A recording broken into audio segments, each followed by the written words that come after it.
Hello ਦੋਸਤੋ, ਸਵਾਗਤ ਹੈ ਤੁਹਾਡਾ ਸਾਡੇ ਇਸ ਚੈਨਲ ਦੇ ਉੱਪਰ। ਅਸੀਂ ਇਸ ਚੈਨਲ ਦੇ ਉੱਪਰ ਪੀਐਸ ਟੈਟ ਤੇ ਸੀ ਟੈਟ ਦੀ ਤਿਆਰੀ ਕਰਵਾ ਰਹੇ ਹਾਂ। ਪੰਜਾਬੀ ਪੈਡਾਗੋਜੀ ਜਾਂ ਫਿਰ ਕਹਿ ਸਕਦੇ ਹਾਂ ਪੰਜਾਬੀ ਭਾਸ਼ਾ ਦਾ ਅੱਜ 17ਵਾਂ ਲੈਕਚਰ ਹੈ ਜਾਂ 17ਵੀਂ ਕਲਾਸ ਹੈ। ਇਸ ਤੋਂ ਪਹਿਲਾਂ ਆਪਾਂ 16 ਕਲਾਸਾਂ ਆਲਰੇਡੀ ਡਿਸਕਸ ਕਰ ਚੁੱਕੇ ਹਾਂ। ਪੰਜਾਬੀ ਭਾਸ਼ਾ ਜਾਂ ਪੰਜਾਬੀ ਪੈਡਾਗੋਜੀ ਦੀ ਥਿਊਰੀ ਕਲਾਸਾਂ। ਥਿਊਰੀ ਕਲਾਸ ਦੀ ਜਿਹੜੀ ਲਾਸਟ 2-3 ਹੋਰ ਕਲਾਸਾਂ ਰਹਿ ਚੁੱਕੀਆਂ ਨੇ, ਲਗਭਗ ਸਾਰੀ ਹੀ ਜਿਹੜੇ ਕਿ ਆਪਣੇ ਲੈਕਚਰ ਨੇ ਖਤਮ ਹੋਣ ਵਾਲੇ ਨੇ ਥਿਊਰੀ ਦੇ। ਪੰਜਾਬੀ ਪੈਡਾਗੋਜੀ ਦੇ ਲਈ, ਹਾਂਜੀ ਪੰਜਾਬੀ ਭਾਸ਼ਾ ਵਿਆਕਰਨ ਦੇ ਲਈ ਜਲਦੀ ਸਟਾਰਟ ਕਰਾਂਗੇ। ਅੱਜ ਦਾ ਜਿਹੜਾ 17ਵਾਂ ਲੈਕਚਰ ਹੈ ਉਸਦਾ ਕੀ ਟੌਪਿਕ ਰਹਿਣ ਵਾਲਾ, ਬੋਲਣ ਕੌਸ਼ਲ ਜਾਂ ਫਿਰ ਕਹਿ ਸਕਦੇ ਉਚਾਰਨ ਕੌਸ਼ਲ ਦੇਖਾਂਗੇ। ਭਾਸ਼ਾ ਦਾ ਜਿਹੜਾ ਕੌਸ਼ਲ ਨੇ ਉਹਨਾਂ ਨੂੰ ਪੜ੍ਹ ਰਹੇ ਹਾਂ। ਤੇ ਇਸ ਤੋਂ ਪਹਿਲਾਂ ਆਪਾਂ ਸੁਣਨ ਕੌਸ਼ਲ ਦੇ ਬਾਰੇ ਇੱਕ ਡਿਟੇਲ ਵੀਡੀਓ ਅਪਲੋਡ ਕੀਤੀ ਹੈ, ਤੁਸੀਂ ਉਹ ਦੇਖ ਸਕਦੇ ਹੋ। ਸ਼ਾਮ ਨੂੰ ਆਪਣੀਆਂ ਲਾਈਵ ਕਲਾਸਾਂ ਵੀ ਚੱਲਦੀਆਂ ਨੇ, ਤੁਸੀਂ ਉਹ ਦੇਖ ਸਕਦੇ ਹੋ। ਪੰਜਾਬੀ ਪੈਡਾਗੋਜੀ ਦੀ ਜਿਹੜੀ ਕਿ MCQ ਸੀਰੀਜ਼ ਸ਼ੁਰੂ ਕਰ ਦਿੱਤੀ ਗਈ ਹੈ, ਨਾਲ SST EVS ABCDP ਕਰਵਾ ਰਹੇ ਆ ਇਸ ਚੈਨਲ ਤੇ, ਤੁਸੀਂ ਆ ਕੇ ਵਿਜ਼ਿਟ ਕਰਕੇ ਤੇ ਪ੍ਰੋਪਰ ਤਿਆਰੀ ਕਰ ਸਕਦੇ ਹੋ। ਲਓ ਜੀ, ਸਟਾਰਟ ਕਰਦੇ ਹਾਂ। ਸਭ ਤੋਂ ਪਹਿਲਾਂ ਆਪਾਂ ਨੂੰ ਪਤਾ ਹੋਣਾ ਚਾਹੀਦਾ ਬੋਲਣ ਕੌਸ਼ਲ ਹੈ ਕੀ। ਬੋਲਣ ਕੌਸ਼ਲ ਦੇ ਬਾਰੇ ਦੇਖਦੇ ਹਾਂ ਕਿ ਇਹ ਭਾਸ਼ਾ ਦਾ ਬੋਲਣ ਕੌਸ਼ਲ ਹੈ। ਇਸ ਤੋਂ ਹੀ ਭਾਸ਼ਾ ਦਾ ਸਿੱਖਿਆ ਦੀ ਜਿਹੜਾ ਆਰੰਭ ਹੁੰਦਾ। ਸਭ ਤੋਂ ਪਹਿਲਾਂ ਇਹ ਪਤਾ ਹੋਣਾ ਚਾਹੀਦਾ ਬੋਲਣ ਕੌਸ਼ਲ ਹੈ ਕੀ। ਜੋ ਵੀ ਆਪਾਂ ਆਪਣੇ ਮੂੰਹੋਂ ਸ਼ਬਦ ਬੋਲਦੇ ਹਾਂ, ਜੋ ਮੈਂ ਬੋਲ ਰਿਹਾ ਤੁਸੀਂ ਸਮਝ ਰਹੇ ਹੋ, ਤੇ ਇਹ ਕੀ ਹੈ, ਮੇਰਾ ਬੋਲਣ ਕੌਸ਼ਲ ਆ। ਪਰ ਬੋਲਣ ਕੌਸ਼ਲ ਦਾ ਮਤਲਬ ਕੀ ਆ ਵੀ ਮੈਂ ਇਹੋ ਜਿਹੇ ਸ਼ਬਦ ਬੋਲਾਂ ਵੀ ਤੁਹਾਨੂੰ ਉਸਦਾ ਅਰਥ ਪਤਾ ਲੱਗੇ। ਕੋਈ ਚੀਜ਼ ਇਸ ਤਰ੍ਹਾਂ ਬੋਲਾਂ ਜੋ ਸ਼ਬਦ ਬੋਲਦਾ ਉਸਦਾ ਸਹੀ ਰੂਪ ਹੋਵੇ ਤੇ ਉਹ ਅਗਲੇ ਬੰਦੇ ਨੂੰ ਸਮਝ ਲੱਗ ਜਾਵੇ। ਜੋ ਮੈਂ ਬੋਲ ਰਿਹਾ ਤੁਹਾਨੂੰ ਸਮਝ ਲੱਗਣੀ ਚਾਹੀਦੀ ਹੈ, ਤਾਂ ਹੀ ਜਿਹੜਾ ਬੋਲਣ ਕੌਸ਼ਲ ਸਹੀ ਹੋਵੇਗਾ ਭਾਸ਼ਾ ਦਾ। ਅਗਰ ਮੈਂ ਬੋਲ ਰਿਹਾ ਤੁਹਾਨੂੰ ਨਹੀਂ ਸਮਝ ਲੱਗ ਰਿਹਾ, ਚਾਹੇ ਕੋਈ ਵੀ ਭਾਸ਼ਾ ਹੋਈ, ਤਾਂ ਆਪਾਂ ਨੂੰ ਨਹੀਂ ਸਮਝ ਲੱਗਦੀ, ਫਿਰ ਆਪਾਂ ਉਹ 'ਚ ਇੰਨਾ ਧਿਆਨ ਨਹੀਂ ਦੇਵਾਂਗੇ ਤੇ ਉਹ ਬੋਲਣ ਕੌਸ਼ਲ ਦਾ ਜਿਹੜਾ ਅਰਥ ਹੈ ਪੂਰਾ ਨਹੀਂ ਹੋਏਗਾ। ਇਸ ਕਰਕੇ ਬੋਲਣ ਕੌਸ਼ਲ ਦਾ ਮਤਲਬ ਉਹ ਆ ਜਦੋਂ ਆਪਾਂ ਬੋਲਦੇ ਹਾਂ ਕਿਸੇ ਚੀਜ਼ ਨੂੰ ਤੇ ਅਗਲੇ ਬੰਦੇ ਨੂੰ ਉਸ ਚੀਜ਼ ਦੀ ਸਮਝ ਲੱਗੇ। ਇਸ ਨੂੰ ਆਪਾਂ ਭਾਸ਼ਾ ਦੇ ਵਿੱਚ ਬੋਲਣ ਕੌਸ਼ਲ ਕਹਾਂਗੇ। ਜਿਸ ਤਰ੍ਹਾਂ ਆਪਾਂ ਸੁਣਨ ਕੌਸ਼ਲ ਦੇ ਬਾਰੇ ਗੱਲਬਾਤ ਕੀਤੀ ਸੀ ਕਿ ਸੁਣਨ ਕੌਸ਼ਲ ਕੀ ਹੁੰਦਾ, ਜਿੰਨਾ ਚਿਰ ਸੁਣੇ ਜ਼ਰੂਰ ਉਹਦੇ ਅਰਥ ਨਾ ਪਤਾ ਲੱਗੇ ਉਹਨੂੰ ਆਪਾਂ ਸੁਣਨ ਕੌਸ਼ਲ ਨਹੀਂ ਕਹਾਂਗੇ। ਇਸੇ ਤਰ੍ਹਾਂ ਹੀ ਇਸ ਦੇ ਵਿੱਚ ਹੀ ਗੱਲ ਕਰਾਂਗੇ ਬੋਲਣ ਕੌਸ਼ਲ ਦੇ ਬਾਰੇ। ਆਈ ਹੋਪ ਕਿ ਇੱਥੋਂ ਤੱਕ ਸਮਝ ਲੱਗਿਆ। ਨੈਕਸਟ ਚੱਲਦੇ ਹਾਂ ਕਿ ਬੋਲਣ ਨੂੰ ਕੀ ਕੀ ਕਿਹਾ ਜਾਂਦਾ। ਬੋਲਣ ਕੌਸ਼ਲ ਨੂੰ ਬੋਲਣ ਵੀ ਕਿਹਾ ਜਾਂਦਾ, ਬੋਲਣਾ ਬੋਲ ਕਿਹਾ ਜਾਂਦਾ, ਮੌਖਿਕ, ਹਾਂਜੀ ਮੋਸਟ ਇੰਪੋਰਟੈਂਟ ਹੈ। ਇਸ ਦੇ ਵਿੱਚੋਂ MCQ ਨਿਕਲ ਕੇ ਆਉਂਦੇ ਨੇ, ਕਿਉਂਕਿ ਇਹਦੇ ਵਿੱਚ ਪੁੱਛਿਆ ਜਾਂਦਾ ਬੋਲਣ ਕੌਸ਼ਲ ਨੂੰ ਹੋਰ ਕਿਹੜੇ ਨਾਵਾਂ ਨਾਲ ਜਾਣਿਆ ਜਾਂਦਾ। ਇੱਥੇ ਕਹੋਗੇ ਮੌਖਿਕ ਅਭਿਵਿਅਕਤੀ, ਹਾਂਜੀ ਜੋ ਵਿਅਕਤੀ ਦੇ ਦੁਆਰਾ ਆਪਣੇ ਮੂੰਹੋਂ ਆਵਾਜ਼ ਨਿਕਲਦੀ ਆ ਉਹਨੂੰ ਆਪਾਂ ਮੌਖਿਕ ਕਹਿੰਦੇ ਆ। ਤੇ ਆਪਾਂ ਨੂੰ ਪਤਾ ਹੈ ਭਾਸ਼ਾ ਦੇ ਕਿੰਨੇ ਰੂਪ ਨੇ, ਦੋ ਨੇ। ਇੱਕ ਕਿਹੜੇ ਨੇ, ਮੌਖਿਕ ਆ, ਤੁਹਾਨੂੰ ਪਤਾ ਹੋਣਾ ਚਾਹੀਦਾ ਮੌਖਿਕ ਤੇ ਸੌਰੀ ਪਹਿਲਾ ਹੈ ਐਂਡ ਦੂਸਰਾ ਹੈ ਲਿਖਤ। ਬਹੁਤ ਜ਼ਰੂਰੀ ਹੈ, ਜੇ ਤੁਹਾਨੂੰ ਨਹੀਂ ਪਤਾ ਤਾਂ ਯਾਦ ਕਰ ਲਓ, ਕਿਉਂਕਿ ਦੋ ਇਸ ਤਰ੍ਹਾਂ ਦੇ ਇਹ ਵਿਆਕਰਨ ਦੇ ਵਿੱਚੋਂ ਆ। ਵਿਆਕਰਨ ਦੇ ਵਿੱਚੋਂ ਹਮੇਸ਼ਾ ਪੁੱਛਦੇ ਨੇ ਇਹ ਕੁਐਸਚਨ। ਦੇਖੋ ਕੁਐਸਚਨ ਵੀ ਨਾਲ ਨਾਲ ਦੱਸ ਰਿਹਾ ਤੁਹਾਨੂੰ ਕਿਸ ਤਰ੍ਹਾਂ ਦੇ MCQ ਪੁੱਛੇ ਜਾਣਗੇ। ਤਾਂ ਇਸ ਨੂੰ ਉਚਾਰਨ ਵੀ ਕਿਹਾ ਜਾਂਦਾ। ਅਗਰ ਤੁਹਾਡੇ ਕੁਐਸਚਨ ਦੇ ਵਿੱਚ ਆਇਆ ਉਚਾਰਨ ਕੌਸ਼ਲ ਕੀ ਹੋਏਗਾ, ਤੁਸੀਂ ਕਹੋਗੇ ਉਹ ਉਚਾਰਨ ਕੌਸ਼ਲ ਹੁੰਦਾ ਜਿਹੜਾ ਬੋਲੇ ਤੇ ਅਗਲੇ ਬੰਦਿਆਂ ਨੂੰ ਉਹ ਸਮਝ ਲੱਗੇ, ਜਾਂ ਜੋ ਸਾਹਮਣੇ ਖੜਾ ਹੈ ਜੋ ਗੱਲਬਾਤ ਸਾਡੀ ਸੁਣ ਰਿਹਾ ਹੈ ਉਹਨੂੰ ਸਮਝ ਲੱਗੇ, ਜਿਹਦਾ ਕਿ ਕੋਈ ਨਾ ਕੋਈ ਉਹ ਸ਼ਬਦ ਵਰਤੇ ਜਾਣ ਜਿਹਦਾ ਕੋਈ ਮਤਲਬ ਨਿਕਲੇ ਜਾਂ ਫਿਰ ਅਰਥ ਨਿਕਲੇ, ਉਹਨਾਂ ਨੂੰ ਆਪਾਂ ਉਚਾਰਨ ਕੌਸ਼ਲ ਕਹਾਂਗੇ। ਇਹ ਤਾਂ ਸਾਰੇ ਇੱਕੋ ਹੀ ਆ। ਅਗਰ ਬੋਲਣ ਕੌਸ਼ਲ ਦੀ ਗੱਲ ਕਰੀਏ ਸਾਰੇ ਇੱਕੋ ਹੀ ਨੇ। ਹਾਂਜੀ ਅੱਗੇ ਚੱਲਦੇ ਆਪਾਂ, ਥੋੜਾ ਬਹੁਤ ਪਰਿਭਾਸ਼ਾ ਵੱਲ ਦੇਖਦੇ ਹਾਂ ਕਿ ਉਦੇਸ਼ ਪੂਰਨ, ਜਿਹੜੀ ਕਿ ਕਿਸੇ ਉਦੇਸ਼ ਨੂੰ ਲੈ ਕੇ ਗੱਲਬਾਤ ਕਰਦੀ ਹੋਣ। ਜਿਵੇਂ ਕਿ ਮੇਰਾ ਉਦੇਸ਼ ਹੈ ਤੁਹਾਨੂੰ ਪੜ੍ਹਾਉਣਾ, ਤੁਹਾਡਾ ਕੀ ਹੈ ਸੁਣਨਾ ਤੇ ਤੁਹਾਡੀ ਤਿਆਰੀ ਕਰਨੀ ਹੈ। ਉਸੇ ਤਰ੍ਹਾਂ ਵਿਚਾਰ ਬੋਲ ਕੇ ਪੇਸ਼ ਕਰਨਾ, ਹਾਂਜੀ ਮੈਂ ਆਪਣੇ ਵਿਚਾਰ ਬੋਲ ਕੇ ਪੇਸ਼ ਕਰ ਰਿਹਾ ਤੁਹਾਡੇ ਕੋਲੇ, ਜੋ ਮੇਰੇ ਮਨ ਦੇ ਅੰਦਰ ਆ ਤੁਹਾਨੂੰ ਪੜ੍ਹਾਉਣ ਦੇ ਤਰੀਕਾ ਹੈ ਵੀ ਮੈਂ ਏਦਾਂ ਬੋਲਾਂਗਾ ਸ਼ਾਇਦ ਤੁਹਾਨੂੰ ਇਸ ਤਰ੍ਹਾਂ ਸਮਝ ਲੱਗ ਜੇ ਮੇਰੇ ਅੰਦਰ ਇਹ ਵਿਚਾਰ ਨੇ ਜੋ ਤੁਹਾਡੇ ਸਾਹਮਣੇ ਆ ਰਹੇ ਨੇ। ਉਸੇ ਤਰ੍ਹਾਂ ਹੀ ਯੋਗ ਸ਼ਬਦਾਵਲੀ, ਜੋ ਕਿ ਯੋਗ ਹੋਵੇ, ਜਿਹਦਾ ਅਰਥ ਨਿਕਲਦਾ ਹੋਵੇ, ਅਰਥ ਪੂਰਨ ਹੋਵੇ, ਕੋਈ ਉਦੇਸ਼ ਹੋਵੇ, ਉਹਨੂੰ ਯੋਗ ਕਵਾਂਗੇ, ਜਿਹੜੇ ਆਪਣੇ ਸਮਾਜ ਦੇ ਵਿੱਚ ਵਰਤਨਯੋਗ ਹੋਣ। ਤਾਂ ਇਸ ਤਰ੍ਹਾਂ ਦੀ ਸ਼ਬਦਾਵਲੀ ਵੀ ਹੈ ਜਿਹੜੀ ਆਪਾਂ ਸਮਾਜ ਦੇ ਵਿੱਚ ਨਹੀਂ ਵਰਤ ਸਕਦੇ। ਸਮਾਜ ਦੇ ਵਿੱਚ ਨਹੀਂ ਵਰਤ ਸਕਦੇ, ਬਹੁਤ ਗੰਦੇ ਸ਼ਬਦ ਨੇ, ਭੱਦੇ ਸ਼ਬਦ ਨੇ ਜਿਹੜੇ ਆਪਾਂ ਨਹੀਂ ਵਰਤਦੇ, ਪਰ ਉਹ ਯੋਗ ਸ਼ਬਦ ਨੇ ਜਿਹੜੇ ਆਪਾਂ ਸਮਾਜ ਦੇ ਵਿੱਚ ਵਰਤ ਸਕੀਏ। ਇਸ ਤੋਂ ਵਿਸ਼ਰਾਮ ਚਿੰਨ੍ਹਾਂ ਦਾ ਧਿਆਨ, ਇੱਥੇ ਜੀ ਧਿਆਨ ਹੋਵੇਗਾ, ਇਹਨੂੰ ਤੁਸੀਂ ਧਿਆਨ ਕਰ ਲਓ। ਅਗਰ ਤੁਸੀਂ ਨੋਟਸ ਬਣਾਉਣੇ, ਨੋਟਸ ਜ਼ਰੂਰ ਬਣਾਓ ਤਾਂ ਜੋ ਪੱਕਾ ਤੁਹਾਡੇ ਸਥਾਈ ਰੂਪ ਦੇ ਵਿੱਚ ਯਾਦ ਹੋ ਜਾਏ। ਵਿਸ਼ਰਾਮ ਚਿੰਨ੍ਹਾਂ ਦਾ ਧਿਆਨ ਰੱਖਣਾ ਪੈਂਦਾ, ਜਿਵੇਂ ਰੋਕੋ ਨਾ ਜਾਣ ਦੋ, ਇਹ ਸ਼ਬਦ ਆ, ਰੋਕੋ ਨਾ ਉਹਨੂੰ ਜਾਣ ਦੋ, ਫਿਰ ਆਪਾਂ ਕੌਮਾ ਲਗਾਤਾ, ਰੋਕੋ ਨਾ ਜਾਣ ਦੋ, ਦੋਨਾਂ ਵਿੱਚ ਫਰਕ ਹੈ ਜਿਹੜਾ ਮੈਂ ਵਿਆਕਰਨ ਦੇ ਵਿੱਚ ਕਰਵਾਇਆ ਹੈ। ਉਸ ਤੋਂ ਬਾਅਦ ਹੈ ਭਾਵਾਂ ਅਨੁਸਾਰ, ਜਿਹੜੇ ਭਾਵ ਰਹਿੰਦੇ ਨੇ ਉਹਨਾਂ ਦਾ ਉਤਾਰ ਚੜਾਅ ਜਿਹੜਾ ਰਹਿੰਦਾ ਆ ਉਸ ਨੂੰ ਵਿਸ਼ੇਸ਼ ਧਿਆਨ ਰੱਖਣਾ ਪੈਂਦਾ। ਇੱਥੇ ਧਿਆਨ ਕਰ ਲਿਓ ਇਹਨੂੰ। ਤਾਂ ਉਸ ਨੂੰ ਕੀ ਕਵਾਂਗੇ ਆਪਾਂ ਬੋਲਣ ਕੌਸ਼ਲ ਕਵਾਂਗੇ। ਵੀਡੀਓ ਲੰਮੀ ਜ਼ਰੂਰ ਹੋ ਸਕਦੀ ਹੈ ਪਰ ਇਹਦੇ ਵਿੱਚੋਂ ਨੰਬਰ ਤੁਹਾਡਾ ਇੱਕ ਵੀ ਨਹੀਂ ਕੱਟਿਆ ਜਾਏਗਾ ਜੇਕਰ ਤੁਸੀਂ ਇੱਥੇ ਚੰਗੀ ਤਰ੍ਹਾਂ ਆ ਕੇ ਇਹ ਵੀਡੀਓ ਨੂੰ ਐਂਡ ਤੱਕ ਦੇਖਦੇ ਹੋ। ਲਓ ਜੀ ਨੈਕਸਟ ਚੱਲਦੇ ਆ ਕਿ ਇੱਥੇ ਤੁਹਾਨੂੰ ਪਤਾ ਲੱਗ ਗਿਆ ਕਿ ਉਹ ਉਦੇਸ਼ਪੂਰਨ ਹੋਣੇ ਚਾਹੀਦੇ ਸ਼ਬਦ ਜਿਹੜੇ ਆਪਾਂ ਵਰਤਦੇ ਆ ਤੇ ਆਪਣੇ ਕੰਮ ਆਉਣ ਤੇ ਉਹਦੀ ਸਮਝ ਲੱਗੇ ਤੇ ਉਹਦਾ ਕੋਈ ਨਾ ਕੋਈ ਅਰਥ ਨਿਕਲਦਾ ਹੋਵੇ। ਤਾਂ ਪੰਜਾਬੀ ਭਾਸ਼ਾ ਦੇ ਬਹੁਤ ਸਾਰੇ ਸ਼ਬਦ ਨੇ ਜਿਹੜੇ ਦੋ ਤਿੰਨ ਸ਼ਬਦ ਦੇ ਜਿਹੜੇ ਅਰਥ ਨਿਕਲਦੇ ਨੇ ਪਰ ਗਲਤ ਤੇ ਜਿਹੜਾ ਸਹੀ ਅਰਥ ਵੀ ਨਿਕਲਦਾ ਹੈ। ਕੋਈ ਵੀ ਸ਼ਬਦ ਜਾਂ ਕੋਈ ਵੀ ਵਾਕ ਲਗਾ ਸਕਦੇ ਹੋ। ਠੀਕ ਆ, ਵਾਕ। ਉਸ ਤੋਂ ਬਾਅਦ ਗੱਲ ਕਰਦੇ ਆ ਬੋਲ ਚਾਲ ਦੇ ਆਧਾਰ ਕੀ ਨੇ। ਹਾਂਜੀ, ਬੋਲ ਚਾਲ ਦੇ ਆਧਾਰ ਕੀ ਨੇ। ਹੁਣ ਆਧਾਰ ਦੀ ਗੱਲ ਕਰਦੇ ਸਭ ਤੋਂ ਪਹਿਲਾਂ ਭੌਤਿਕ ਹੈ। ਭੌਤਿਕ ਦੇ ਵਿੱਚ ਕੀ ਆ, ਆਪਾਂ ਬੋਲਦੇ ਕਿਵੇਂ, ਆਪਾਂ ਆਪਣੀ ਜੀਭ ਨਾਲ ਬੋਲਦੇ ਆ, ਆਪਾਂ ਨੱਕ ਨਾਲ ਬੋਲਦੇ ਆ, ਜੀਭ ਨਾਲ, ਮੂੰਹ ਨਾਲ ਬੋਲਦੇ ਆ, ਤਾਲੂਏ ਨਾਲ ਬੋਲਦੇ ਆ। ਹਾਂਜੀ, ਤਾਲੂਏ ਨਾਲ ਬੋਲਦੇ ਆ, ਜੀਭ ਨਾਲ, ਜਿਹੜੀ ਕਿ ਮੈਂ ਹੁਣ ਜੀਭ ਨਾਲ ਬੋਲ ਰਿਹਾ ਤੇ ਬਹੁਤ ਸਾਰੇ ਸ਼ਬਦ ਨੱਕ ਵਿੱਚੋਂ ਆ। ਇਹ ਸਾਰਾ ਮੂੰਹ ਹੀ ਆ ਕਿ ਮੂੰਹ ਦੇ ਵਿੱਚੋਂ ਆਪਣੇ ਜਿਹੜੇ ਬੁੱਲ ਨੇ ਉਹ ਮੂੰਹ ਦੇ ਵਿੱਚ ਆਉਂਦੇ ਨੇ। ਇਸ ਤਰ੍ਹਾਂ ਇਹ ਭੌਤਿਕ ਜਿਹੜੇ ਕਿ ਆਧਾਰ ਰਹਿੰਦਾ ਹੈ ਬੋਲ ਚਾਲ ਦਾ। ਤੁਹਾਡੇ ਤੋਂ ਪੁੱਛਿਆ ਜਾ ਸਕਦਾ ਹੈ ਬੋਲ ਚਾਲ ਦੇ ਆਧਾਰ ਦੱਸੋ ਤੇ ਤੁਹਾਨੂੰ ਹੋ ਗਿਆ ਭੌਤਿਕ, ਮਾਨਸਿਕ, ਸਮਾਜਿਕ। ਤਾਂ ਉਪਰੋਕਤ ਸਾਰੇ ਹੀ। ਤਾਂ ਤੁਸੀਂ ਕੀ ਉੱਤਰ ਲਗਾਓਗੇ, ਉਪਰੋਕਤ ਸਾਰੇ ਹੀ। ਜੇ ਅਗਰ ਭੌਤਿਕ ਪੁੱਛਿਆ ਗਿਆ ਤਾਂ ਭੌਤਿਕ ਦੇ ਵਿੱਚ ਦੱਸ ਦਿਓ ਜੀਭ, ਨੱਕ, ਮੂੰਹ, ਤਾਲੂਆ, ਇਹ ਸਾਰੇ ਭੌਤਿਕ ਨੇ। ਉਸ ਤੋਂ ਬਾਅਦ ਦੂਸਰਾ ਹੈ ਮਾਨਸਿਕ। ਹਾਂਜੀ, ਮਾਨਸਿਕ ਦੇ ਵਿੱਚ ਕੀ ਕਹਿੰਦਾ, ਮਾਨਸਿਕ ਜਿਹੜਾ ਆਪਣੇ ਦਿਮਾਗ ਨੂੰ ਲੈ ਕੇ ਆ ਤੇ ਦਿਮਾਗ ਦੇ ਵਿੱਚ ਕਿਸ ਤਰ੍ਹਾਂ, ਅਗਰ ਆਪਣੇ ਦਿਮਾਗ ਦੇ ਵਿੱਚ ਧੁਨੀਆਂ ਉਤਪੰਨ ਨਾ ਹੋਣਗੀਆਂ, ਧੁਨੀਆਂ ਦਾ ਨਿਰਮਾਣ ਨਹੀਂ ਹੋਏਗਾ, ਆਪਾਂ ਬੋਲ ਚਾਲ ਦੀ ਭਾਸ਼ਾ ਨੂੰ ਨਹੀਂ ਵਰਤ ਸਕਦੇ, ਨਾ ਉਹ ਆਧਾਰ ਬਣ ਸਕਦਾ। ਤੇ ਜੋ ਉਚਾਰਨ ਕਰਦੇ ਆ, ਜੋ ਉਚਾਰਨ ਕਰਦੇ ਪਹਿਲਾਂ ਆਪਣੇ ਦਿਮਾਗ ਦੇ ਉੱਪਰ ਉਹ ਚੀਜ਼ ਬਣਦੀ ਹੈ, ਫਿਰ ਆਪਾਂ ਉਹ ਦਿਮਾਗ ਦੇ ਉੱਤੇ ਆਪਣੇ ਸ਼ਬਦ ਹੋਣਗੇ ਤਾਂ ਹੀ ਤਾਂ ਆਪਾਂ ਸ਼ਬਦਾਵਲੀ ਯੂਜ਼ ਕਰਾਂਗੇ, ਤਾਂ ਉਹ ਸ਼ਬਦਾਵਲੀ ਉਚਾਰਨ ਕਰਾਂਗੇ। ਉਸੇ ਤਰ੍ਹਾਂ ਹੀ ਸ਼ਬਦਾਵਲੀ ਵੀ ਇੱਕੋ ਹੀ ਆ ਤੇ ਉਹ ਸ਼ਬਦਾਵਲੀ ਜਿਹੜੀ ਆਪਾਂ ਵਰਤਦੇ ਆ ਤੇ ਉਹ ਮਾਨਸਿਕ ਦੇ ਵਿੱਚ ਆਉਂਦੀ ਹੈ। ਇਹ ਬਹੁਤ ਜ਼ਰੂਰੀ ਨਹੀਂ ਹੈ ਬੋਲ ਚਾਲ ਦੇ ਆਧਾਰ। ਮੈਨੂੰ ਨਹੀਂ ਲੱਗਦਾ ਤੁਸੀਂ ਜਿੰਨੇ ਵੀ ਚੈਨਲ ਦੇਖ ਲਓ, ਮੇਰੇ ਅਕੋਰਡਿੰਗ ਜਿੰਨੇ ਵੀ ਤੁਸੀਂ ਪੇਡ ਕੋਰਸ ਲੈ ਲਓ, ਇਸ ਤਰ੍ਹਾਂ ਦੀ ਡਿਟੇਲ ਤੁਹਾਨੂੰ ਕੋਈ ਨਹੀਂ ਕਰਵਾ ਰਿਹਾ ਕਿਉਂਕਿ ਆਪਣਾ ਪੈਸੇ ਤੱਕ ਮਤਲਬ ਹੈ। ਉਸ ਤੋਂ ਹਟ ਕੇ ਆਪਾਂ ਕਿਸੇ ਨੂੰ ਨਹੀਂ ਕਹਿੰਦੇ ਪਰ ਬਹੁਤ ਵਧੀਆ ਕਰਾਉਂਦੇ ਹੋਣਗੇ, ਪਰ ਤੁਸੀਂ ਇੰਨਾ ਵੀ ਲੈ ਕੇ ਚੱਲੋ ਕਿ ਆਪਣੇ ਇੱਕ ਵੀ ਨੰਬਰ ਨਾ ਕੱਟੇ, ਸਾਰਾ ਸਿਲੇਬਸ ਕਵਰ ਕਰੀਏ। ਤੀਸਰਾ ਹੈ ਸਮਾਜਿਕ। ਸਮਾਜਿਕ ਦਾ ਕੀ ਹੈ, ਸਮਾਜ ਦੇ ਵਿੱਚ ਆਪਾਂ ਜਦੋਂ ਬੱਚੇ ਦੀ ਗੱਲ ਕਰਦੇ, ਬੱਚਾ ਅਨੁਕਰਨ ਦੇ ਦੁਆਰਾ ਸਿੱਖਦਾ। ਅਨੁਕਰਨ ਦਾ ਮਤਲਬ ਕੀ ਹੈ, ਬੱਚਾ ਨਕਲ ਕਰਕੇ ਸਿੱਖਦਾ ਹੈ। ਤਾਂ ਬੱਚਾ ਬੋਲ ਚਾਲ ਦੀ ਭਾਸ਼ਾ ਵੀ ਸਮਾਜ ਦੇ ਵਿੱਚੋਂ ਸਿੱਖੇਗਾ। ਹੁਣ ਕਿਵੇਂ ਸਿੱਖੇਗਾ, ਸਭ ਤੋਂ ਪਹਿਲਾਂ ਸਿਖਾਉਣ ਵਾਲੀ ਉਹਦੀ ਮਾਂ ਹੋਵੇਗੀ ਬੱਚੇ ਦੀ, ਫਿਰ ਉਹਦਾ ਪਰਿਵਾਰ ਹੋਏਗਾ, ਪਰਿਵਾਰ ਤੋਂ ਬੱਚਾ ਸਿੱਖੇਗਾ ਬਹੁਤ ਸਾਰੇ ਸ਼ਬਦ।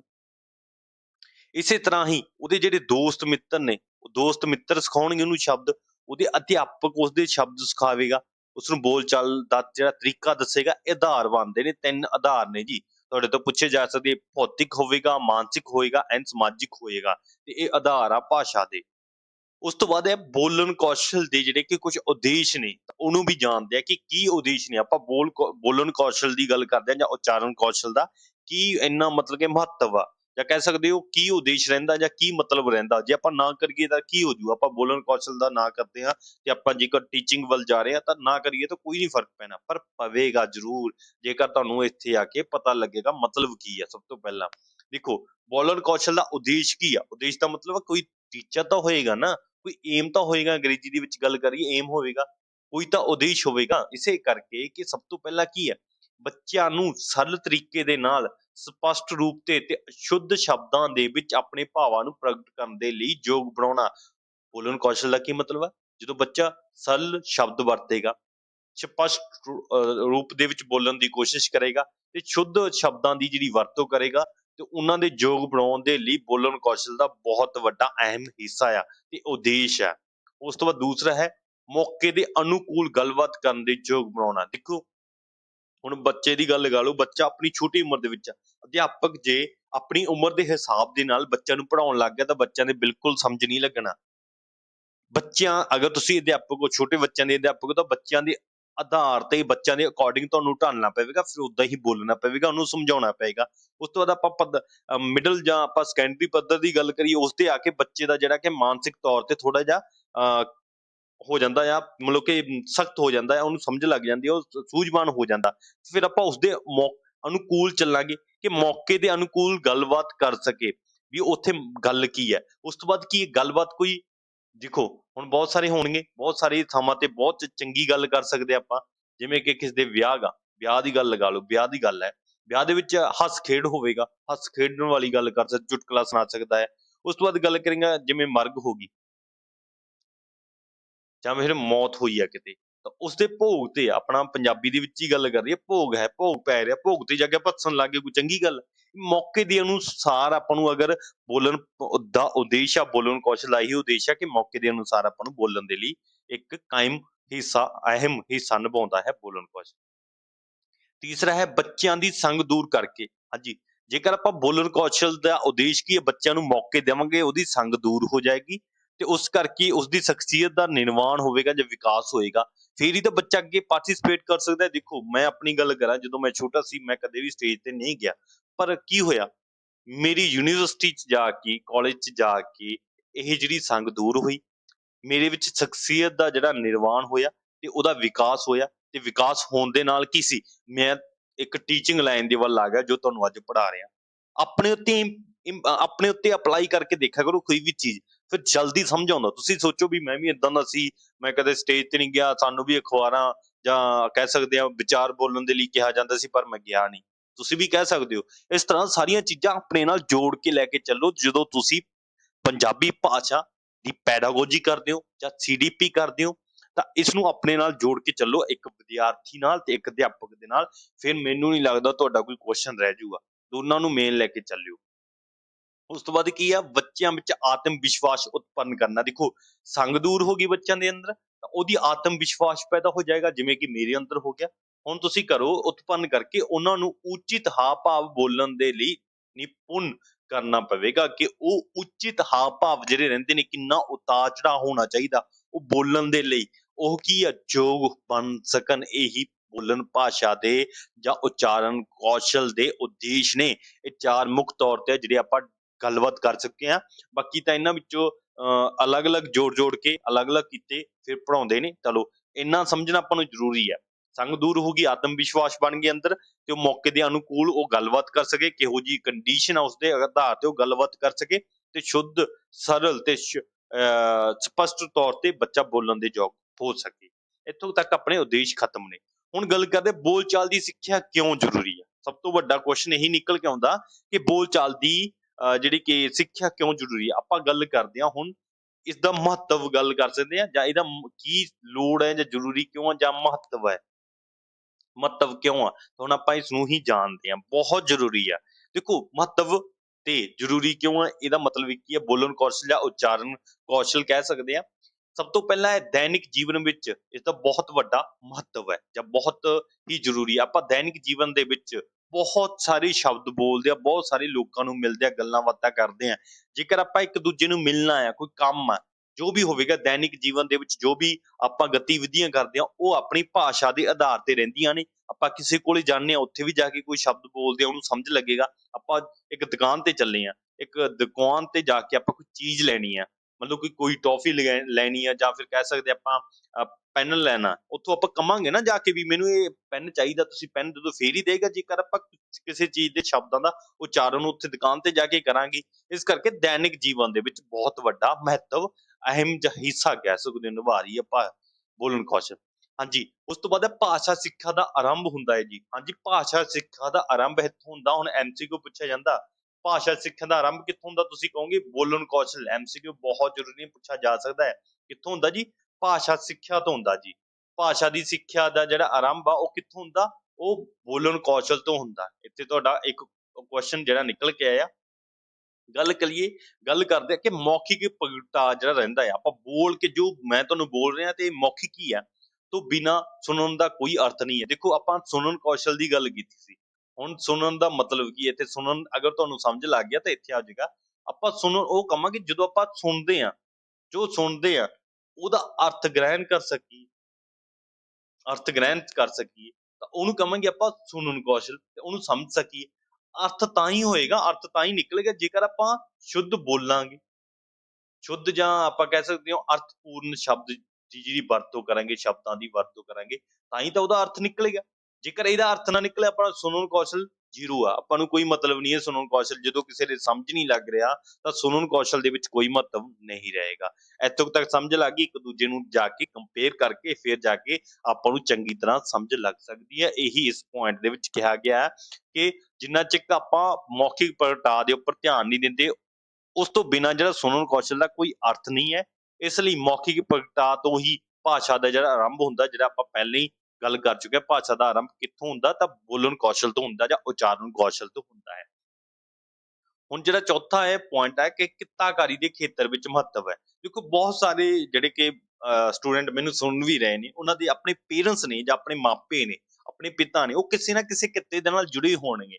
ਤਾਂ ਅਗਰ ਉਹ ਖੇਤੀਬਾੜੀ ਦੇ ਨਾਲ ਜੁੜੇ ਹੋਣਗੇ ਤਾਂ ਖੇਤੀਬਾੜੀ ਦੇ ਨਾਲ ਜੁੜੇ ਆ ਤਾਂ ਖੇਤੀ ਦੇ ਲਈ ਜੋ ਉਹਨਾਂ ਨੇ ਔਜ਼ਾਰ ਚਾਹੀਦੇ ਆ, ਔਜ਼ਾਰਾਂ ਨੂੰ ਤਾਂ ਔਜ਼ਾਰ ਚਾਹੀਦੇ ਆ, ਜਾਂ ਕੋਈ ਉਹਨਾਂ ਨੂੰ ਕੋਈ ਵੀ ਪੈਕਟੀਸਾਈਡ ਜਾਂ ਇਨਸੈਕਟੀਸਾਈਡ ਚਾਹੀਦਾ, ਉਹ ਪਹਿਲਾਂ ਸ਼ਾਪ ਤੇ ਜਾਣਗੇ, ਦੁਕਾਨ ਤੇ ਜਾਣਗੇ, ਉੱਥੇ ਜਾ ਕੇ ਮੰਗਣਗੇ।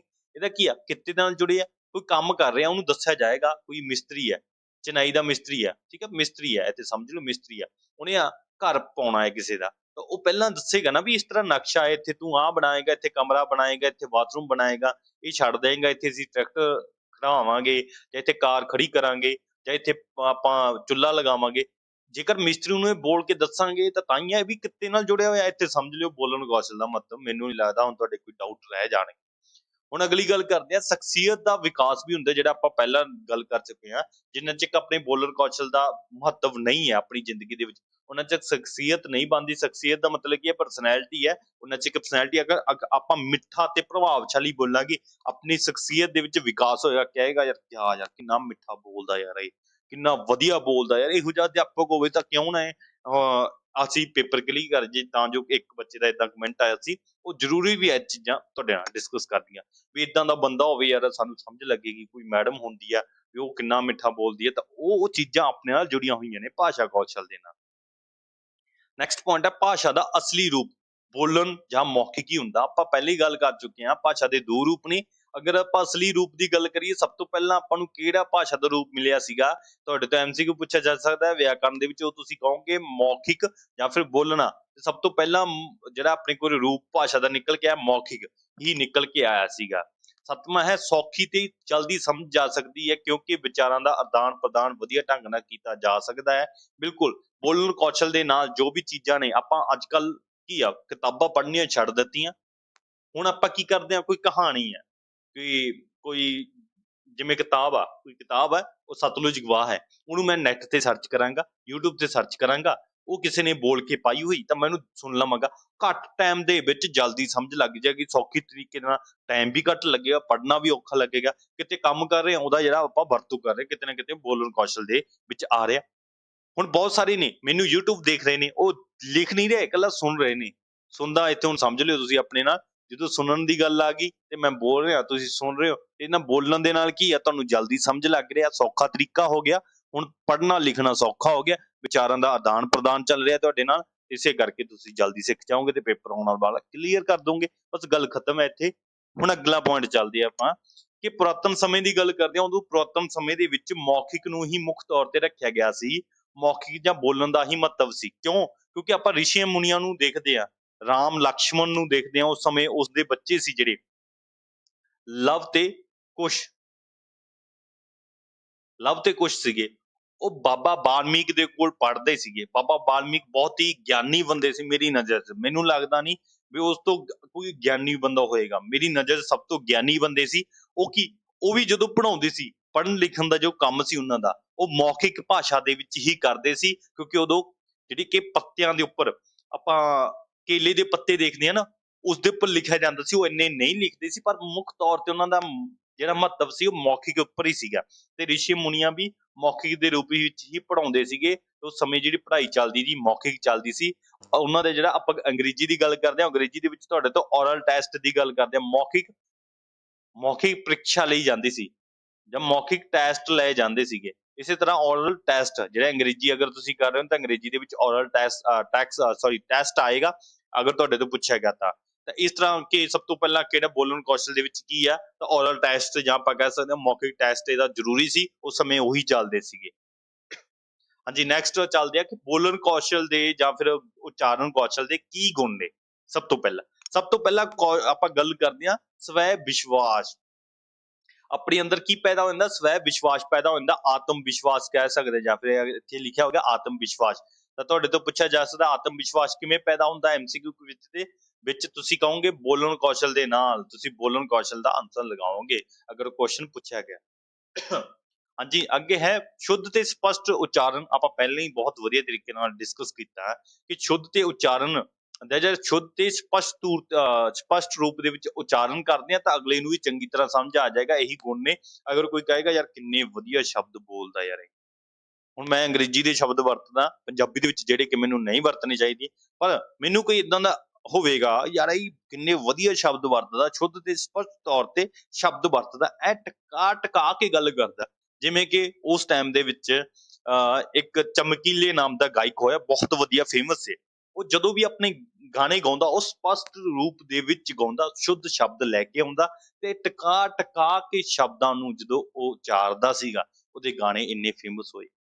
ਇਹੀ ਚੀਜ਼ਾਂ ਕਿ ਉਚਾਰਨ ਹੋਣਾ ਚਾਹੀਦਾ। ਆਪਣੇ ਨਾਲ ਵੀ ਕੁਝ ਜਿਹੜੀਆਂ ਉਦਾਹਰਨਾਂ ਨੂੰ ਲੈ ਕੇ ਚੱਲਿਆ ਕਰੋ ਤਾਂ ਜੋ ਚੰਗੀ ਤਰ੍ਹਾਂ ਸਮਝ ਲੱਗ ਜਾਏ। ਹੁਣ ਮੈਨੂੰ ਨਹੀਂ ਲੱਗਦਾ ਜਿਹੜੇ ਇਸ ਚੈਨਲ ਤੇ ਆ ਗਏ ਉਹ ਭੁੱਲ ਜਾਏਗਾ, ਬਸ ਐ ਫ੍ਰੀਲੀ ਹੋ ਕੇ ਪੜਿਆ ਕਰੋ ਯਾਰ, ਕੋਈ ਚੱਕਰ ਨਹੀਂ ਹੈ। ਬਸ ਚੱਕਰ ਕੀ ਹੈ, ਕੁਐਸਚਨ ਨੂੰ ਸਮਝਿਆ ਕਰੋ। ਸ਼ੁੱਧ ਤੇ ਸਪਸ਼ਟ ਉਚਾਰਨ ਕਿਸ ਨਾਲ ਆਉਂਦਾ, ਬੋਲਣ ਕੌਸ਼ਲ ਆਏਗਾ ਆਨਸਰ ਅਗਰ ਇਸ ਐਮਸੀਕਿਊ ਪੁੱਛਿਆ ਗਿਆ। ਸੁਭਾਵਿਕਤਾ ਦੀ ਗੱਲ ਕਰਦੇ ਆ। ਸੁਭਾਵਿਕਤਾ ਦੀ ਮਤਲਬ ਕਿ ਜੇ ਇੱਕ ਵਾਰੀ ਵਿਦਿਆਰਥੀ ਦੇ ਅੰਦਰ ਜਾਂ ਬੱਚੇ ਦੇ ਅੰਦਰ ਸ਼ੁੱਧ ਰੂਪ ਆ ਗਿਆ ਭਾਸ਼ਾ ਦਾ, ਫਿਰ ਉਹ ਸੁਭਾਵਿਕ ਹੀ ਉਦਾਂ ਬਣ ਜਾਏਗਾ। ਫਿਰ ਉਹ ਕੀ ਆ, ਜਿਵੇਂ ਮੈਂ ਹੁਣ ਗੱਲ ਕੀਤੀ ਸੀ ਮੈਂ ਅੰਗਰੇਜ਼ੀ ਦੇ ਸ਼ਬਦ ਵਰਤ ਰਿਹਾ, ਅਗਰ ਮੈਂ ਅੰਗਰੇਜ਼ੀ ਦੇ ਸ਼ਬਦ ਨਹੀਂ ਵਰਤਾਂਗਾ ਤੇ ਮੈਂ ਛੱਡ ਦੇਵਾਂਗਾ ਤੇ ਮੈਂ ਕੀ ਆ ਸ਼ੁੱਧ ਰੂਪ ਦੇ ਵਿੱਚ ਪੈ ਜਾਵਾਂਗਾ, ਪ੍ਰੋਪਰ ਸ਼ੁੱਧ ਰੂਪ ਦੇ ਵਿੱਚ। ਤਾਂ ਉਹ ਸ਼ੁੱਧ ਰੂਪ ਦੇ ਵਿੱਚ ਪੈ ਗਿਆ, ਮੇਰੀ ਸੁਭਾਵਿਕਤਾ ਹੀ ਏਦਾਂ ਬਣ ਜਾਏਗੀ, ਫਿਰ ਮੈਂ ਅੰਗਰੇਜ਼ੀ ਦੇ ਸ਼ਬਦ ਕਦੇ ਨਹੀਂ ਬੋਲੇ, ਮੇਰੀ ਸੁਭਾਵਿਕਤਾ ਬਣ ਜਾਏਗੀ, ਮੈਂ ਉਦਾਂ ਦਾ ਹੀ ਸੁਭਾਅ ਬਣ ਜਾਏਗਾ, ਉਦਾਂ ਬੋਲਣ ਦੀ ਕੋਸ਼ਿਸ਼ ਕਰਾਂਗਾ। ਬਸ ਇਹ ਸੁਭਾਵਿਕ ਆ। ਅਗਰ ਬੋਲਣ ਕੌਸ਼ਲ ਦੇ ਗੁਣ ਪੁੱਛੇ ਗਏ ਤਾਂ ਆਨਸਰ ਹੋਇਆ ਤੁਹਾਡੇ ਕੋਲ ਸੁਭਾਵਿਕਤਾ, ਇਹ ਰਾਈਟ ਉੱਤਰ ਹੋਏਗਾ, ਸਹੀ ਉੱਤਰ ਹੋਏਗਾ ਜੀ, ਸਹੀ ਉੱਤਰ ਹੈ, ਠੀਕ ਹੈ ਜੀ, ਉੱਤਰ ਹੋਏਗਾ। ਇਸ ਤਰ੍ਹਾਂ ਕੁਐਸਚਨ ਪੁੱਛੇ ਜਾਂਦੇ ਨੇ ਘੁਮਾ ਫਿਰਾ ਕੇ, ਜਿਹੜੇ ਕਿ ਮੈਂ ਸ਼ਾਮੀ ਲਾਈਵ ਸੈਸ਼ਨ ਦੇ ਵਿੱਚ ਡਿਸਕਸ ਕਰਦਾ ਹਾਂ ਸਟੂਡੈਂਟ ਦੇ ਨਾਲ, ਵੀ ਇਸ ਤਰ੍ਹਾਂ ਘੁਮਾ ਫਿਰਾ ਕੇ ਕੁਐਸਚਨ ਪੁੱਛੇ ਜਾਂਦੇ ਨੇ। ਤਾਂ ਤੁਸੀਂ ਇਸ ਦਾ ਆਨਸਰ ਕੀ ਲਗਾਓਗੇ, ਅਗਰ ਬੀ ਆਨਸਰ ਨਹੀਂ ਹੈ ਇਹਦਾ, ਇਹ ਆਨਸਰ ਨਹੀਂ ਆਏਗਾ, ਫਿਰ ਕੀ ਆਨਸਰ ਆਏਗਾ ਉਹ ਵੀ ਦੱਸਦਾ ਰਹਿਣਾ ਮੈਂ। ਤਾਂ ਮੈਨੂੰ ਨਹੀਂ ਲੱਗਦਾ ਕੁਐਸਚਨ ਇੱਕ 10 ਕੁਐਸਚਨ ਡਿਸਕਸ ਕਰਦਾ ਮੇਰਾ ਮੋਟਿਵ ਹੁੰਦਾ, ਪਰ ਉਹ 10 ਕੁਐਸਚਨਾਂ ਦੇ ਵਿੱਚ ਅਸੀਂ 10-12 ਕੁਐਸਚਨ ਹੋਰ ਜਿਹੜੇ 3-4 ਕੁਐਸਚਨ ਐਕਸਟਰਾ ਕਰ ਲੈਨੇ, ਜਿਹੜੇ ਅਸੀਂ 10 ਕੁਐਸਚਨ ਕਰਦੇ ਆ 20 ਜਾਂ 25 ਕੁਐਸਚਨ ਐਕਸਟਰਾ ਉਹਦੇ ਨਾਲ ਕਰ ਲੈਨੇ। ਹੁਣ ਕੀ ਆ, ਆਪਾਂ ਪਹਿਲੀ ਗੱਲ ਕਰ ਚੁੱਕੇ ਆ, ਇਹਦੇ ਗੁਣ ਕੀ ਆ, ਮਿੱਠਾ ਤੇ ਪ੍ਰਭਾਵਸ਼ਾਲੀ। ਜੇਕਰ ਮਿੱਠਾ ਬੋਲੇਗਾ ਤਾਂ ਹੀ ਤਾਂ ਪ੍ਰਭਾਵ ਪਵੇਗਾ ਅਗਲੇ ਬੰਦੇ ਤੇ ਕਹੇਗਾ ਕਿਆ ਯਾਰ ਕਿੰਨਾ ਵਧੀਆ ਮਿੱਠਾ ਬੋਲਦਾ ਯਾਰ, ਹਨਾ। ਇਸੇ ਤਰ੍ਹਾਂ ਹੀ ਉਸੇ ਤਰ੍ਹਾਂ ਅਗਲਾ ਹੈ ਬੱਚਿਆਂ ਦੇ ਮਾਨਸਿਕ ਪੱਧਰ ਤੇ ਅਨੁਸਾਰ ਜਾਂ ਅਨੁਕੂਲ ਹੋਵੇ, ਕਿ ਆਪਾਂ ਜੋ ਬੋਲ ਰਹੇ ਆ, ਬੋਲਣਾ ਹੈ ਆਪਣਾ, ਉਹ ਬੱਚਿਆਂ ਦੇ ਅਨੁਸਾਰ ਹੋਵੇ, ਮਾਨਸਿਕ ਉਹਦਾ। ਦੇਖੋ ਬੱਚਿਆਂ ਨੂੰ ਮੈਂ ਕਹਾਂਗਾ, ਬੱਚਾ ਜਿਵੇਂ ਛੋਟੇ ਬੱਚੇ ਨੇ 5ਵੀਂ ਕਲਾਸ ਦੇ ਨੇ, ਉਹਨਾਂ ਨੂੰ ਮੈਂ ਮੁਗਲ ਅੰਪਾਇਰ ਪੜ੍ਹਾਉਣ ਲੱਗ ਗਿਆ, ਮੁਗਲ ਦੀ ਗੱਲ ਕਰੀਏ, ਮੁਗਲ ਅੰਪਾਇਰ ਪੜ੍ਹਾਉਣ ਲੱਗ ਗਿਆ, ਮੁਗਲ ਸ਼ਾਸਨ ਪੜ੍ਹਾਉਣ ਲੱਗ ਗਿਆ, ਸ਼ਾਸਨ। ਤਾਂ ਉਹ ਕੀ ਆ, ਮੁਗਲ ਸ਼ਾਸਨ ਨੂੰ ਸਮਝ ਸਕਣਗੇ ਨਹੀਂ। ਜੇ ਉਹਨਾਂ ਨੂੰ ਮੈਂ ਵਾਤਾਵਰਨ ਪੜ੍ਹਾਵਾਂਗਾ, ਵਾਤਾਵਰਨ, ਤਾਂ ਉਹ ਬਹੁਤ ਸੌਖੇ ਤਰੀਕੇ ਨਾਲ ਸਮਝ ਲੈਣਗੇ। ਪਰ ਆ ਮੁਗਲ ਯਾਰ ਕਿੱਧਰੋਂ ਕਹਿਣਗੇ ਰਾਜੇ ਕਿੱਧਰ ਆ ਗਏ ਯਾਰ, ਸਾਨੂੰ ਕੀ ਇਹਦੇ ਨਾਲ ਸੰਬੰਧ ਹੈ, ਸਾਨੂੰ ਲੋੜ ਹੀ ਨਹੀਂ ਹੈ ਰਾਜਾਂ ਦੀ। ਜੇ ਉਹਨੂੰ ਕਵਾਂਗੇ ਯਾਰ ਵਾਤਾਵਰਨ ਹੈ, ਤੁਹਾਡੇ ਸਾਹਮਣੇ ਲਾਈਟਾਂ ਲੱਗੀਆਂ ਨੇ, ਉਹਨਾਂ ਤਿੰਨ ਲਾਈਟਾਂ ਨੇ, ਤੁਸੀਂ ਚੱਲੋਗੇ ਕਿਸ ਤੇ, ਰੁਕੋਗੇ ਕਿਸ ਤੇ, ਉਹ ਕਹੇਗਾ ਹਾਂ ਯਾਰ ਸਾਡੇ ਅਸੀਂ ਦੇਖੀਆਂ ਲਾਈਟਾਂ, ਦੇਖੀਆਂ ਯਾਰ। ਤੇ ਬੱਚੇ ਕਹਿਣਗੇ ਅਸੀਂ ਦੇਖੀਆਂ ਲਾਈਟਾਂ, ਵੀ ਇਸ ਤੇ ਚੱਲਣਾ ਚਾਹੀਦਾ, ਰੁਕਣਾ ਚਾਹੀਦਾ, ਇਸ ਤੇ ਸਾਨੂੰ ਰੈਡੀ ਹੋਣਾ ਚਾਹੀਦਾ, ਇਸ ਤਰ੍ਹਾਂ ਹੀ ਸਾਨੂੰ ਮਤਲਬ ਕਿ ਚੱਲਣਾ ਚਾਹੀਦਾ, ਮੈਂ ਤਿਆਰ ਹੋ ਜਾਣਾ ਚਾਹੀਦਾ, ਇਹ ਲਾਈਟਾਂ ਨੇ। ਹੁਣ ਬੱਚੇ ਨੂੰ ਕਹਾਂਗੇ ਸਾਈਕਲ ਚਲਾਉਂਦੇ ਸਮੇਂ ਕਿਹੜੀਆਂ ਜਿਹੜੇ ਕਿ ਸਾਵਧਾਨੀਆਂ ਦਾ ਧਿਆਨ ਰੱਖਣਾ ਪੈਂਦਾ, ਮੰਨ ਲਓ ਸੜਕ ਹੈ, ਬੱਚੇ ਨੂੰ ਕਹਾਂਗੇ ਬੱਚੇ ਜਦੋਂ ਤੁਸੀਂ ਸਾਈਕਲ ਚਲਾ ਰਹੇ ਹੋ, ਤੇ ਇੱਥੇ ਸਾਈਕਲ ਤੇ ਪਹਿਲਾਂ ਇਧਰੋਂ ਚੀਜ਼ ਆ ਰਹੀ ਹੈ ਉਹਨੂੰ ਦੇਖਣਾ, ਜੇ ਆਪਾਂ ਸਿੱਧਾ ਜਾਣਾ ਹੈ ਇਧਰੋਂ ਚੀਜ਼ ਆ ਰਹੀ ਆ ਤਾਂ ਦੇਖਣਾ ਹੈ, ਫਿਰ ਜਦੋਂ ਇਧਰੋਂ ਆ ਰਹੀ ਹੈ ਉਹਨੂੰ ਦੇਖਣਾ, ਜਾਂ ਤੁਸੀਂ ਇੱਧਰ ਮੁੜਨਾ ਤੇ ਇੱਧਰ ਜਾ ਕੇ ਇੱਧਰ ਮੁੜਨਾ। ਇਸ ਤਰ੍ਹਾਂ ਹੀ ਬੱਚੇ ਨੂੰ ਪ੍ਰਭਾਵਸ਼ਾਲੀ ਹੋਏਗਾ ਜੇ ਉਹਦੇ ਪੱਧਰ ਦੇ ਅਨੁਸਾਰ ਪੜ੍ਹਾਇਆ ਜਾਵੇ। ਬੱਚੇ ਨੂੰ ਛੋਟੀ ਉਮਰ ਦੇ ਵਿੱਚ ਹੀ ਆਪਾਂ ਕਵਿਤਾ ਪੜ੍ਹਾਵਾਂਗੇ, ਬੱਚੇ ਦਾ ਲੇਖ ਪੜ੍ਹਾਵਾਂਗੇ ਤੇ ਕਹਾਣੀਆਂ ਪੜ੍ਹਾਵਾਂਗੇ, ਤਾਂ ਜੋ ਬੱਚੇ ਦਾ ਜਿਹੜਾ ਕਿ ਮਾਨਸਿਕ ਤੌਰ ਤੇ ਉਹਦਾ ਰੁਚੀ ਬਣ ਸਕੇ। ਜੇਕਰ ਉਹਨੂੰ ਆਪਾਂ ਬੱਚੇ ਨੂੰ ਛੋਟੇ ਨੂੰ ਕਹਾਂਗੇ ਨਾਵਲ ਪੜ੍ਹ, ਨਾਵਲ ਐਡਾ ਵੱਡਾ ਹੁੰਦਾ, ਬੱਚਾ ਕਿਵੇਂ ਪੜ੍ਹੇਗਾ, ਪਹਿਲਾਂ ਤਾਂ ਨਾਵਲ ਦੇਖ ਕੇ ਡਰ ਜਾਏਗਾ, ਐਡੀ ਕਿਤਾਬ। ਉਹ ਫਿਰ ਛੋਟੀ ਛੋਟੀ ਕਿਤਾਬਾਂ ਦੇਣੀਆਂ ਚਾਹੀਦੀਆਂ ਬੱਚੇ ਦਾ ਜਿਹੜਾ ਮਾਨਸਿਕ ਤੌਰ ਤੇ ਉਹਦਾ ਰੁਚੀ ਪੈਦਾ ਹੋ ਸਕੇ। ਇੱਥੋਂ ਤੱਕ ਸਮਝਿਆ ਕਰੋ, ਕਿਉਂਕਿ ਇਸ ਤਰ੍ਹਾਂ ਕੁਐਸਚਨ ਪੁੱਛੇ ਜਾਂਦੇ ਨੇ ਘੁਮਾ ਫਿਰਾ ਕੇ। ਉਸ ਤੋਂ ਬਾਅਦ ਹੈ ਮੌਕੇ ਦੀ ਸਥਿਤੀ ਦੇ ਅਨੁਸਾਰ, ਕਿ ਜਿਹੜਾ ਮੌਕੇ ਦੀ ਸਥਿਤੀ ਦੇ ਅਨੁਸਾਰ ਬੋਲਦਾ ਹੈ, ਮੌਕੇ ਦੇ ਆਧਾਰ ਤੇ ਬੋਲਦਾ ਹੈ, ਉਹ ਵਧੀਆ ਹੈ। ਆਪਾਂ ਦੇਖਦੇ ਆ ਕਿ ਪਹਿਲਾਂ ਡਿਸਕਸ ਕਰਦੇ ਇੱਕ ਥਾਂ ਮੌਤ ਹੋਈ ਹੈ ਕਿਸੇ ਦੀ ਤੇ ਇੱਕ ਥਾਂ ਵਿਆਹ, ਤੇ ਆਪਾਂ ਜਿਹੜਾ ਕਿ ਵਿਆਹ ਤੇ ਰੋਣ ਲੱਗ ਜੀ ਕਿ ਚੰਗੀ ਗੱਲ ਨਹੀਂ ਨਾ ਹੁੰਦੀ, ਉਸੇ ਤਰ੍ਹਾਂ ਹੀ ਆਪਾਂ ਜੇ ਮੌਤ ਤੇ ਆਪਾਂ ਨੱਚਣ ਲੱਗ ਜੀ ਕਿ ਚੰਗੀ ਗੱਲ ਨਹੀਂ ਹੈ। ਮੌਕੇ ਨੂੰ ਜਿਹੜਾ ਸੰਭਾਲ ਲੈਂਦਾ ਆ ਉਹੀ ਰਾਜਾ ਹੁੰਦਾ, ਬਸ ਇੱਥੇ ਗੱਲ ਸਮਝ ਲਿਓ। ਮੌਕੇ ਨੂੰ ਸੰਭਾਲ ਕੇ ਜੋ ਉਹਦਾ ਵਰਤੋਂ ਕਰ ਲੈਂਦਾ, ਸਭ ਨੂੰ ਇੱਕ ਜ਼ਿੰਦਗੀ ਸਭ ਨੂੰ ਜ਼ਿੰਦਗੀ ਦੇ ਵਿੱਚ ਇੱਕ ਮੌਕਾ ਦਿੱਤਾ ਜਾਂਦਾ, ਉਹ ਮੌਕੇ ਨੂੰ ਸਾਂਭ ਲਿਓ। ਫਿਰ ਪਛਤਾਉਣਾ ਪੈ ਜਾਂਦਾ। ਆਪਾਂ ਆਪਣੇ ਘਰਦਿਆਂ ਤੋਂ, ਆਪਾਂ ਮਾਪਿਆਂ ਤੋਂ ਸੁਣਦੇ ਹਾਂ, ਸਾਨੂੰ ਇੱਕ ਮੌਕਾ ਮਿਲਿਆ ਸੀ, ਸਾਡੇ ਕੋਲ ਇੰਨਾ ਪੈਸਾ ਸੀ, ਅਸੀਂ ਕੋਈ ਬਿਜ਼ਨਸ ਨਹੀਂ ਕਰ ਸਕੇ, ਅਸੀਂ ਚੰਗਾ ਕੰਮ ਨਹੀਂ ਕਰ ਸਕੇ। ਇਹ ਮੈਂ ਅਕਸਰ ਬਹੁਤ ਸਾਰੇ ਲੋਕਾਂ ਤੋਂ ਸੁਣਦਾ ਆ। ਤਾਂ ਤੁਹਾਨੂੰ ਵੀ ਹੈ, ਤੁਹਾਡੇ ਕੋਲ ਮੌਕਾ, ਤੁਸੀਂ ਪੜ੍ਹ ਕੇ ਲਿਖ ਕੇ ਆਉਣ ਵਾਲੇ ਸਮੇਂ ਦੇ ਟੀਚਰ ਲੱਗੋ, ਤਾਂ ਜੋ ਮੈਨੂੰ ਵੀ ਖੁਸ਼ੀ ਹੋਵੇ, ਤੁਹਾਡੇ ਮੈਸੇਜ ਆਉਣ, ਕਮੈਂਟ ਆਉਣ ਵੀ ਅਸੀਂ ਤੁਹਾਡੇ ਤੋਂ ਪੜ੍ਹੇ ਸੀ ਤੇ ਸਾਡੀ ਅੱਜ ਸਿਲੈਕਸ਼ਨ ਹੋ ਗਈ। ਅਗਲਾ ਹੈ ਆਪਣਾ ਭਾਵ ਅਨੁਸਾਰ ਉਤਾਰ ਚੜਾ। ਹਾਂਜੀ, ਭਾਵਾਂ ਦੇ ਆਪਾਂ ਵਿਸ਼ਰਾਮ ਚਿੰਨ੍ਹਾਂ ਦੀ ਗੱਲ ਕਰਦੇ, ਭਾਵ ਹੈ ਤੂੰ ਫੇਲ ਹੋ ਗਿਆ, ਇਹ ਕੀ ਉਤਾਰ ਚੜਾਈ ਹੈ ਨਾ ਆਪਣਾ। ਤੂੰ ਫੇਲ ਹੋ ਗਿਆ, ਹੁਣ ਕਹਾਂਗੇ ਯਾਰ ਤੂੰ ਗਿਆ ਕਿਉਂ ਨਹੀਂ, ਇਹ ਸ਼ਬਦ ਆਪਾਂ ਵਰਤਦੇ ਆ। ਇਹ ਬੋਲ ਚਾਲ ਦੇ ਗੁਣ ਉੱਥੇ ਨਹੀਂ ਜਾਣ ਜੋ ਸਪਸ਼ਟ ਹੋਇਆ, ਫੇਲ ਹੋ ਗਿਆ ਤੂੰ, ਫੇਲ ਹੋ ਗਿਆ ਤੂੰ, ਐ ਕਵਾਂਗੇ ਤਾਂ ਇਹਦੇ ਵਿੱਚ ਤੂੰ ਫੇਲ ਹੋ ਗਿਆ, ਇਸ ਤੋਂ ਪਤਾ ਲੱਗਦਾ ਵੀ ਕੁਐਸਚਨ ਪੁੱਛ ਰਿਹਾ, ਯਾਰ ਤੂੰ ਫੇਲ ਹੋ ਗਿਆ। ਹੈਰਾਨ ਹੋ ਰਿਹਾ ਵਾ ਹਨਾ, ਵੀ ਇੱਕ ਜਣਾ ਦੂਜਾ ਹੈਰਾਨ ਹੋ ਰਿਹਾ ਦੂਜੇ ਤੇ, ਤੂੰ ਫੇਲ ਕਿਵੇਂ ਹੋ ਗਿਆ, ਤੂੰ ਤਾਂ ਇੰਨਾ ਵਧੀਆ ਪੜ੍ਹਦਾ ਸੀ। ਤੂੰ ਜੌਬ ਤੇ ਲੱਗ ਗਿਆ, ਯਾਰ ਖੁਸ਼ੀ ਹੋਈ ਹੈ ਯਾਰ। ਤੂੰ ਜੌਬ ਤੇ ਨਹੀਂ ਲੱਗਿਆ, ਯਾਰ ਕੀ ਆ। ਇਸ ਤਰ੍ਹਾਂ ਵੀ ਆਪਾਂ ਯੂਜ਼ ਕਰ ਅਕਸਰ ਵਰਤਦੇ ਰਹਿੰਦੇ ਆ ਸ਼ਬਦ।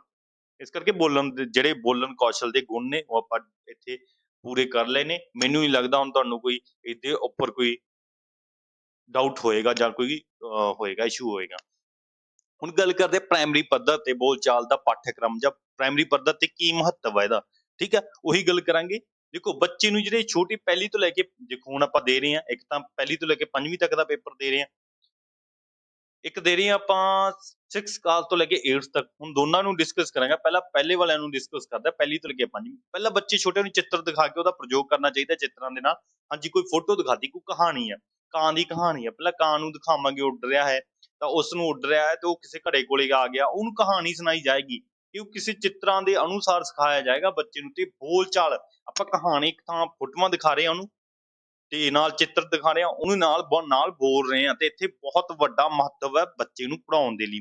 ਕਹਾਣੀਆਂ ਕਿਵੇਂ, ਆਪਾਂ ਅਗਰ ਤਸਵੀਰਾਂ ਦਿਖਾ ਕੇ ਬੱਚੇ ਨੂੰ ਸੁਣਾਵਾਂਗੇ ਤਾਂ ਬੱਚੇ ਦਾ ਜਿਹੜਾ ਸਮਝਣ ਸ਼ਕਤੀ ਤੇ ਉਹਦਾ ਜਿਹੜਾ ਸਿੱਖਣ ਸ਼ਕਤੀ ਆ ਉਹ ਹੋਰ ਵੀ ਵੱਧ ਜਾਏਗੀ, ਤੇ ਉਹ ਕੀ ਹੋ ਜਾਏਗਾ, ਕਾਰਜਸ਼ੀਲ ਹੋ ਜਾਏਗਾ। ਇੱਥੇ ਸਮਝ ਲਿਓ, ਕਾਰਜਸ਼ੀਲ ਹੋ ਜਾਏਗਾ।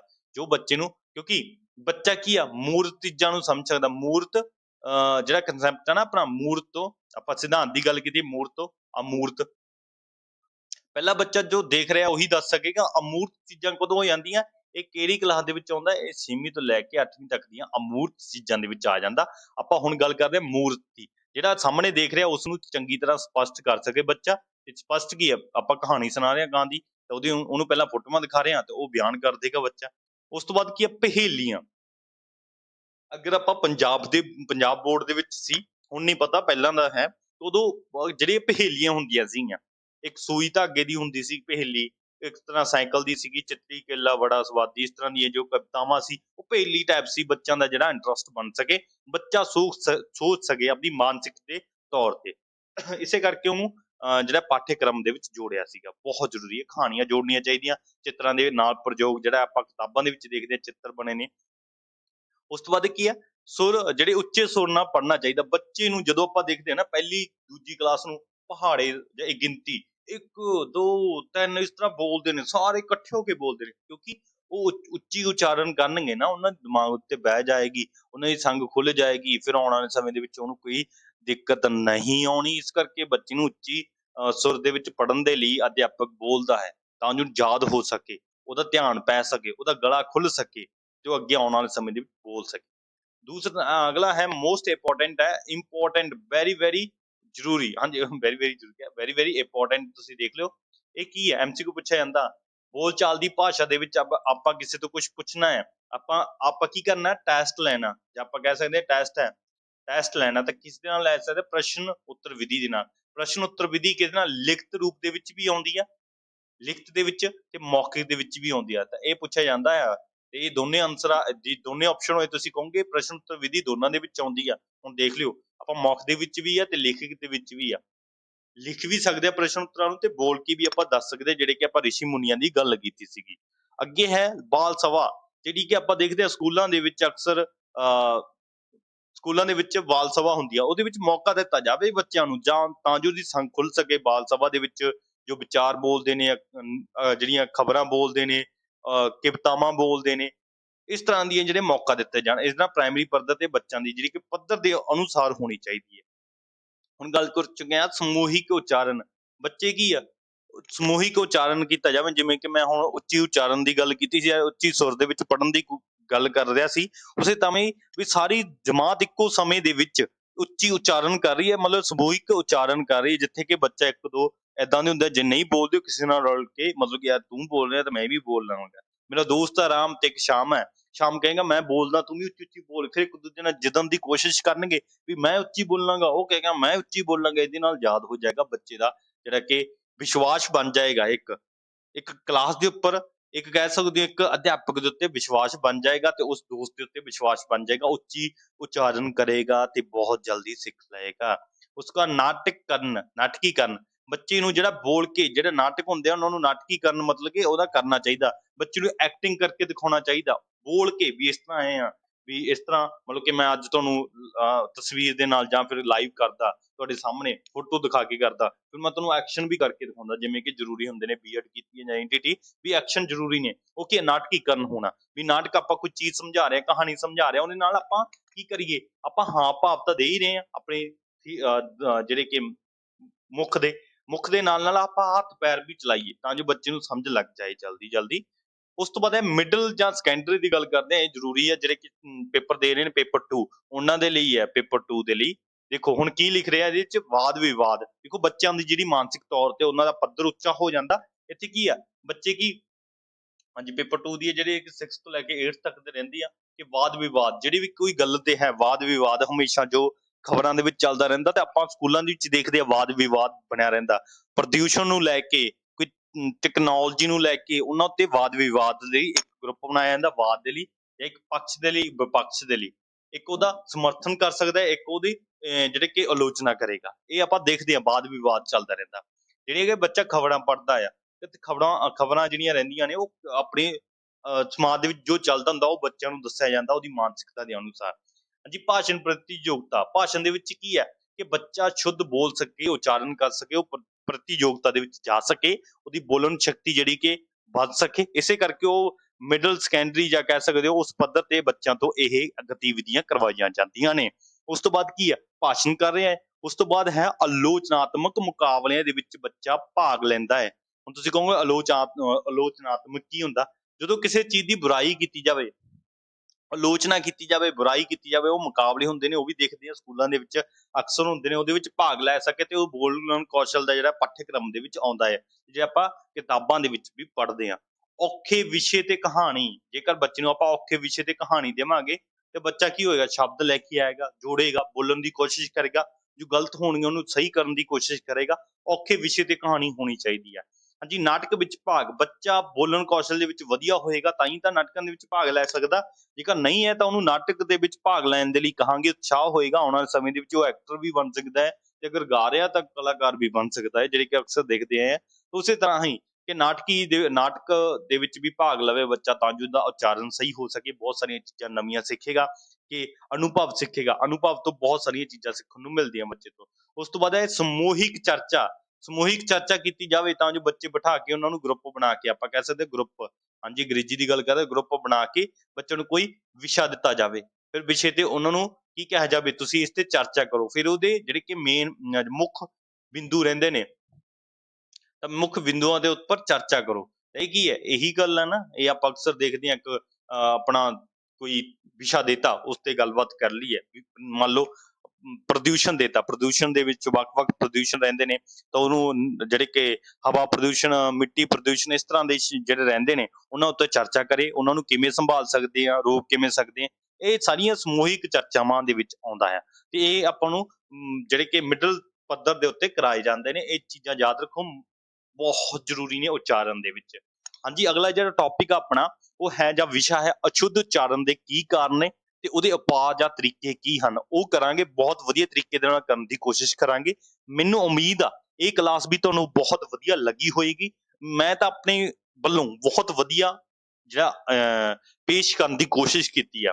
ਅਗਰ ਤੁਹਾਨੂੰ ਵਧੀਆ ਲੱਗਦਾ ਤੁਸੀਂ ਇਹ ਵੀਡੀਓ ਨੂੰ ਲਾਈਕ ਸ਼ੇਅਰ ਐਂਡ ਚੈਨਲ ਨੂੰ ਸਬਸਕ੍ਰਾਈਬ ਕਰਨਾ ਨਾ ਭੁੱਲਿਓ।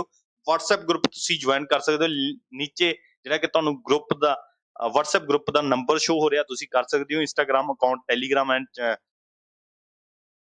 WhatsApp ਦਾ ਲਿੰਕ ਹੈ ਉਹ ਡਿਸਕ੍ਰਿਪਸ਼ਨ ਬਾਕਸ ਦੇ ਵਿੱਚ ਮਿਲ ਜਾਏਗਾ, ਤੁਸੀਂ ਉੱਥੇ ਜਾ ਕੇ ਡਾਇਰੈਕਟ ਜਾ ਕੇ ਜੁਆਇਨ ਕਰ ਸਕਦੇ ਹੋ। Thanks for watching this video. ਪਲੇਲਿਸਟਾਂ ਅਲੱਗ ਤੋਂ ਸਭ ਦੀਆਂ ਬਣ ਚੁੱਕੀਆਂ ਨੇ, ਤੁਸੀਂ ਜਾ ਕੇ ਡੇਲੀ ਕਲਾਸਾਂ ਲਗਾ ਸਕਦੇ ਹੋ, ਸ਼ਾਮ ਨੂੰ ਲਾਈਵ ਹੁੰਦੇ ਆ।